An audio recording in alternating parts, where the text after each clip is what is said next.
This is one of those sad videos where we have to engage things that are not only very sad but very awkward in our culture, as well very controversial. In this video I'm going to look at a short clip from Saturday Night Live about abortion. Now I have to give full disclosure, I haven't watched Saturday Night Live in probably 20 some years. I don't even know if a Christian should be watching certain parts of it. I haven't seen it in such a long time.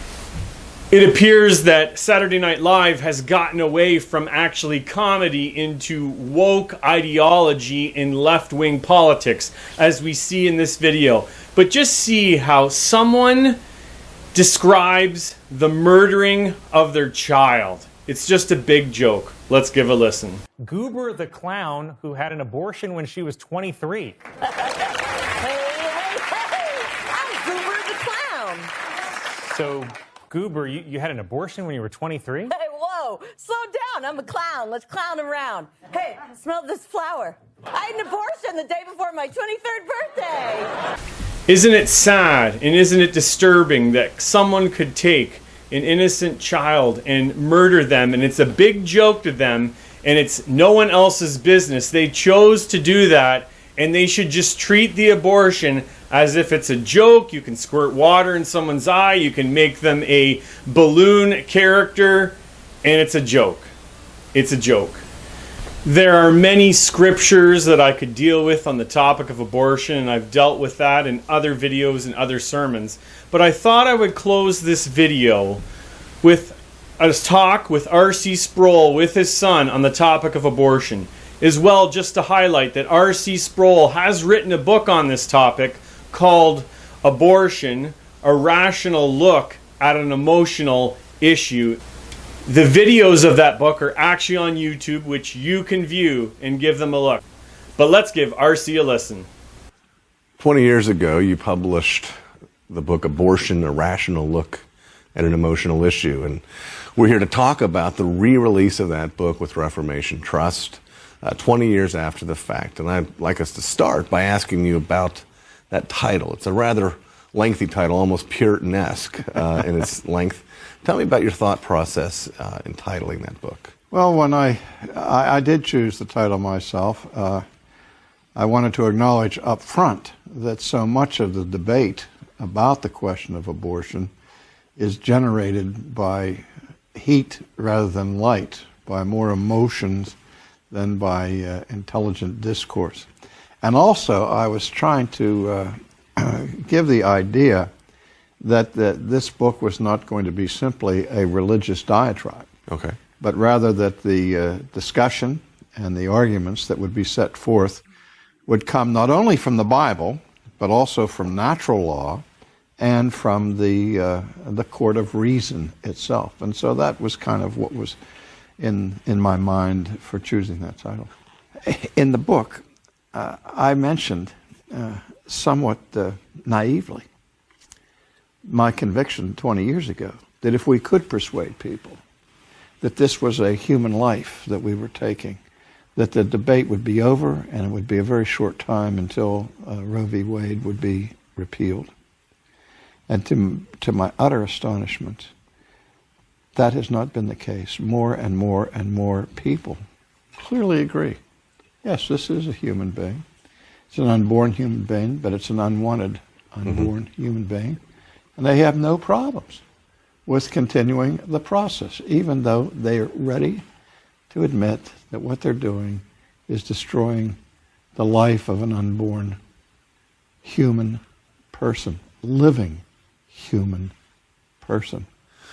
You know, over the last 20 years, we've seen at some level an ebb and a flow in the pro-life movement from the evangelical church. When you look back over those 20 years, do you see or do you sense any sort of strategic errors that the pro-life movement has made? And do you have any wisdom that you'd like to see the evangelical church maybe take a different tack? I think the biggest strategic error that they've made, is their silence. Right. But when those who have stood up and protested they have focused their attention on abortion clinics and the practitioners who are doing the abortion by picketing and protesting in front of these abortion clinics.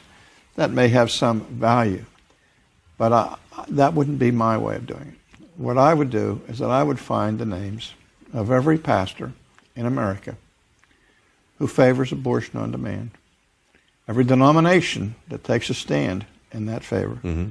And I would be picketing up and down in front of those churches every Sunday morning saying this church supports abortion on demand. Right. Because I think for the main reason that so many of the liberal Protestant churches have capitulated to abortion on demand is out of political expediency. And when they discover that it's not so expedient politically, that they're made to look for what they are, I think that would have more impact to get the church where it ought to be, because the Planned Parenthood clearly had the strategy, and it's not something we're guessing. They've stated it, that they anticipated where the opposition would come, and the opposition they knew would come from the Roman Catholic Church. Mm-hmm. Okay, so they said, how can we neutralize that? I said, well, we'll get the liberal Protestant Church to be on our side, and so you divide and conquer. Right. And that's the oldest strategy in the world. And so what we have to do is that we have to call attention to the involvement and the capitulation of the liberal Protestant Church in this really Holocaust. I mean, I really can't imagine society sinking much lower than that, or say, and it just it amazes me that it's tolerated, but it is tolerated, and it's tolerated every day. People have lost the capacity to blush over this issue. This is not just evil.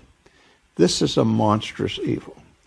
And I've been a theologian. I've spent my whole life studying theology and teaching theology.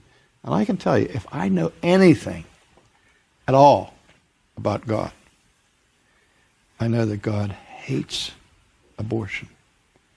And I know that he will not tolerate this forever.